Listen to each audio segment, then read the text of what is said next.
20 नवंबर को राष्ट्रपति द्रौपदी मुर्मू छत्तीसगढ़ के अंबिकापुर आएंगी। वे भगवान बिरसा मुंडा की जयंती पर होने वाले जनजातीय गौरव दिवस कार्यक्रम में शामिल होंगी। यह 2 दिन का बड़ा आयोजन 19 और 20 नवंबर को पीजी कॉलेज मैदान में होगा। कार्यक्रम की तैयारियां मंत्री रामविचार नेताम की देखरेख में चल रही हैं। जनजातीय नृत्य, लोक कला और सांस्कृतिक झलक इस आयोजन में देखने मिलेगी।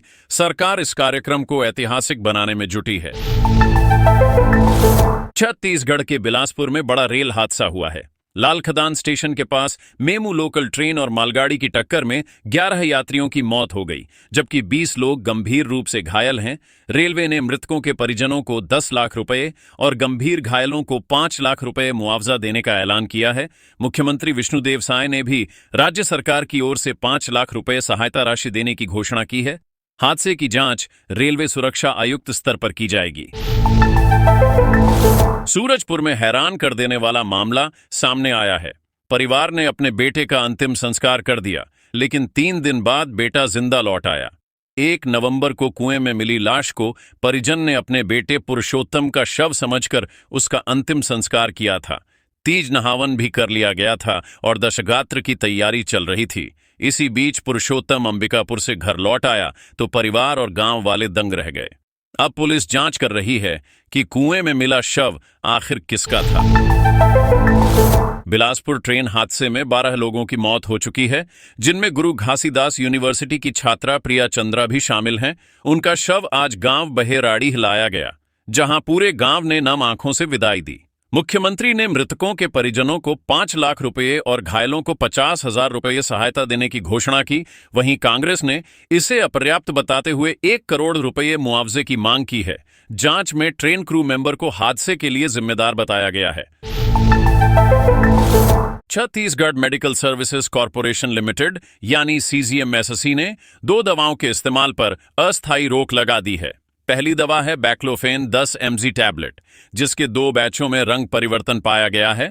दूसरी दवा आयरन सुक्रोज 100 mg इंजेक्शन है, जिसका उपयोग करने के बाद एक मरीज में साइड इफेक्ट की शिकायत मिली। दोनों दवाओं के नमूने दोबारा जांच के लिए भेजे गए हैं और रिपोर्ट आने तक इनके इस्तेमाल पर रोक रहेगी। CGMSSE ने कहा है कि मरीजों की सुरक्षा और गुणवत्ता सुनिश्चित करने के लिए यह कदम उठाया गया है।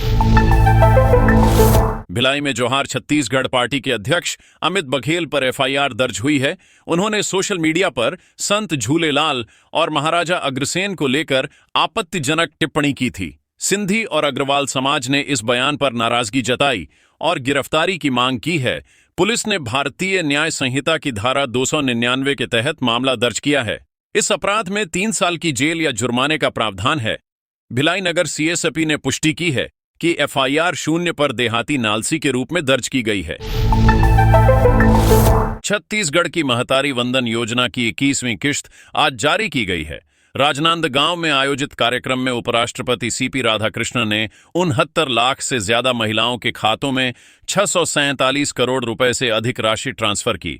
इनमें 7,658 महिलाएं ऐसी हैं जिन्हें पहली बार योजना का लाभ मिला है। सरकार का कहना है कि यह योजना महिलाओं को आर्थिक रूप से सशक्त और आत्मनिर्भर बनाने की दिशा में बड़ा कदम है। रायपुर के नवा रायपुर में हुए एयर शो में भारतीय वायुसेना की सूर्य किरण टीम ने आसमान में तिरंगा लहराते हुए शानदार करतब दिखाए।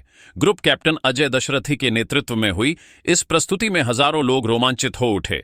इस टीम में छत्तीसगढ़ के गौरव पटेल भी शामिल रहे, जिससे राज्यवासियों में गर्व की लहर दौड़ गई। कार्यक्रम में विधानसभा अध्यक्ष रमन सिंह और डिप्टी CM विजय शर्मा समेत कई नेता मौजूद रहे और वायुसेना के जांबाजों को सलाम किया। छत्तीसगढ़ में मतदाता सूची के विशेष गहन पुनरीक्षण SIR की प्रक्रिया शुरू हो गई है। इसे लेकर भाजपा ने रायपुर के कुशाभाऊ ठाकरे परिसर में बड़ी बैठक की।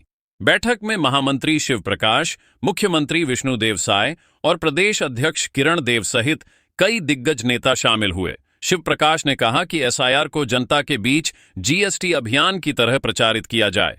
भाजपा का कहना है कि कांग्रेस जनता में भ्रम फैला रही है, इसलिए पार्टी अब घर घर जाकर सही जानकारी देगी और मतदाताओं को जागरूक करेगी।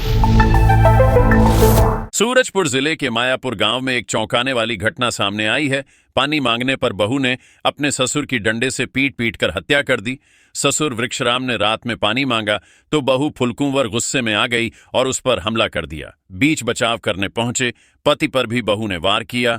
गंभीर हालत में ससुर को अस्पताल ले जाया गया, लेकिन रास्ते में ही उनकी मौत हो गई। पुलिस ने आरोपी बहू को गिरफ्तार कर जेल भेज दिया है। छत्तीसगढ़ के युवाओं के लिए बड़ी खुशखबरी है। स्कूल शिक्षा विभाग ने 4,708 पदों पर शिक्षक भर्ती का ऐलान किया है। विभाग ने इसके लिए व्यापमं को पत्र भेज दिया है और परीक्षा आयोजन की तैयारी शुरू हो गई है। वित्त विभाग से मंजूरी मिलते ही भर्ती प्रक्रिया को हरी झंडी दे दी गई है।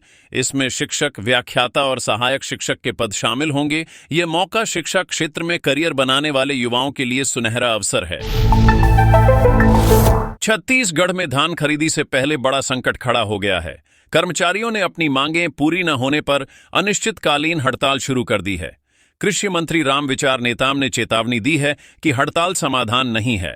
उन्होंने कहा कि कर्मचारी काम पर लौटें, वरना सरकार किसान हित में सख्त कदम उठाएगी। राज्य में धान खरीदी की प्रक्रिया 15 नवंबर से शुरू होनी है। ऐसे में कर्मचारियों की हड़ताल से किसानों की चिंता बढ़ गई है।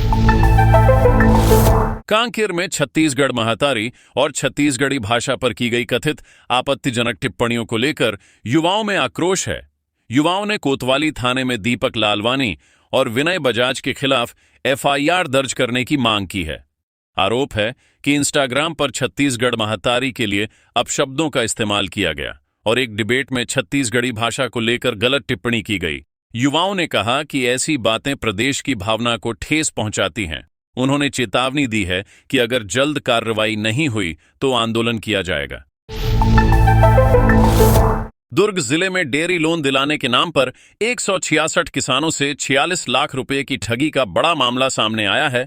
पुलिस ने एचडीएफसी बैंक के कर्मचारी विकास सोनी और उसके साथी मधु पटेल को गिरफ्तार किया है। किसानों का आरोप है कि थाना प्रभारी ने एफआईआर दर्ज करने के लिए 52,000 रुपये रिश्वत मांगी थी। मामले की शिकायत आईजी रामगोपाल गर्ग से की गई, जिन्होंने जांच के आदेश दिए हैं। फिलहाल पुलिस ने दोनों आरोपियों को गिरफ्तार कर आगे की कार्रवाई शुरू कर दी है। जांजगीर चांपा जिले के पामगढ़ ब्लॉक में खराब सड़क की मरम्मत आखिर शुरू हो गई है। 8 गांवों के सरपंचों ने चक्का जाम की चेतावनी दी थी, जिसके बाद प्रशासन हरकत में आया। पामगढ़ से डोंगा कोहरोद मार्ग की हालत लंबे समय से खराब थी। लोक निर्माण विभाग ने गड्ढों में मिट्टी और गिट्टी डालकर काम शुरू किया है, लेकिन ग्रामीण नई सड़क की मांग पर अड़े हैं और बोले हैं कि जब तक सड़क पूरी नहीं बनेगी आंदोलन जारी रहेगा। अमरकंटक में कार्तिक पूर्णिमा पर आस्था का सैलाब उमड़ पड़ा। हजारों श्रद्धालुओं ने मां नर्मदा के तट पर पुण्य स्नान किया और दीपदान के साथ पूजा अर्चना की। सुबह से ही कुंड, कोटि तीर्थ और रामघाट में स्नान का दौर जारी रहा। भक्तों ने मां नर्मदा के उद्गम स्थल के दर्शन किए और मनोकामनाएं मांगी। छत्तीसगढ़ समेत कई राज्यों से श्रद्धालु अमरकंटक पहुंचे। दीपों की रोशनी और मंत्रों की गूंज से पूरा शहर भक्ति के माहौल में डूबा रहा। छत्तीसगढ़ सरकार ने आईएएस और आईपीएस अफसरों को बड़ी राहत दी है। राज्य में अब उनका महंगाई भत्ता बढ़ाकर केंद्र सरकार के बराबर कर दिया गया है। नया आदेश 1 जुलाई 2025 से लागू होगा। अब अफसरों को 58% डीए मिलेगा, जो पहले 55% था। इस संबंध में सामान्य प्रशासन विभाग ने आदेश जारी कर दिया है। सरकार ने कहा है कि अगर किसी को ज्यादा भुगतान हुआ तो वसूली की जाएगी। इस फैसले से अखिल भारतीय सेवा के अधिकारियों को आर्थिक राहत मिलने की उम्मीद है। अंबिकापुर में एक युवक ने दूसरे की जमीन दिखाकर बलरामपुर के व्यवसायी से 20 लाख रुपए ठग लिए। 3 साल पुराने इस मामले में आरोपी ने 65 लाख में जमीन का सौदा किया था और एडवांस के रूप में पैसे ले लिए। रजिस्ट्री की बात आने पर वह लगातार टाल मटोल करता रहा। जब जांच हुई तो पता चला कि जमीन किसी और के नाम पर दर्ज है। व्यवसाय की शिकायत पर पुलिस ने आरोपी निकुंज गुप्ता के खिलाफ धोखाधड़ी की धाराओं में एफआईआर दर्ज की है और जांच जारी है। छत्तीसगढ़ राज्योत्सव के मौके पर प्रेमनगर विधायक भूलन सिंह मरावी का बयान सुर्खियों में है। कार्यक्रम के मंच से उन्होंने कहा कि अटल बिहारी वाजपेयी जी ने 2002 में छत्तीसगढ़ राज्य का उपहार दिया था, जबकि असल में छत्तीसगढ़ राज्य का गठन 1 नवंबर 2000 को हुआ था। विधायक ने यह गलती एक नहीं बल्कि 2 बार दोहराई, जिसका वीडियो अब सोशल मीडिया पर वायरल हो रहा है। लोग विधायक की इस गलती पर तरह तरह की प्रतिक्रियाएं दे रहे हैं। गौरेला पेंड्रा मरवाही जिले के डुगरा सरकारी स्कूल में ताला तो खुलता है, लेकिन पढ़ाई नहीं होती। यहां शिक्षक नदारद हैं, जिससे बच्चे खुद स्कूल का ताला खोलकर कक्षा में बैठते हैं। लगभग 70 से 80 बच्चे नामांकित हैं, लेकिन पढ़ाने वाला कोई नहीं है। अभिभावक नाराज हैं और प्रशासन को चेतावनी दी है कि अगर जल्द शिक्षक नहीं मिले तो वे आंदोलन करेंगे। अधिकारियों ने माना है कि शिक्षकों की कमी के कारण कई स्कूलों में पढ़ाई प्रभावित हो रही है। छत्तीसगढ़ और तेलंगाना की सीमा पर सुरक्षा बलों और नक्सलियों के बीच मुठभेड़ जारी है। बीजापुर जिले के अन्नाराम और मरीमल्ला के जंगलों में हुई इस भिड़ंत में 3 नक्सलियों के मारे जाने की खबर है। हालांकि आधिकारिक पुष्टि अभी बाकी है। जंगल से हथियार भी बरामद हुए हैं और सुरक्षा बल सर्च ऑपरेशन चला रहे हैं। सरकार ने दावा किया है कि मार्च 2026 तक देश से नक्सलवाद खत्म हो जाएगा और इसके लिए आत्मसमर्पण व पुनर्वास नीति लागू की गई है।